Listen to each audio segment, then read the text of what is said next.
Did you know that 800,000 pieces of silver worth millions today are sitting at the bottom of the Atlantic Ocean because one pirate refused to give up his treasure?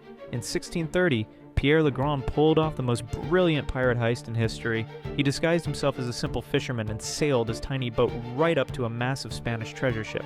The Spanish sailors thought he was harmless. Big mistake. With just 28 men, Le Grand captured the entire ship loaded with silver from Mexican mines. But here's where it gets crazy. Le Grand was smart. He wrote down everything about Spanish treasure routes and guard schedules. He basically created the playbook that pirates used for the next 100 years. When Le Grand tried to sail home to France with his fortune, Spanish warships caught him near the Azores. Faced with capture, he made an incredible choice.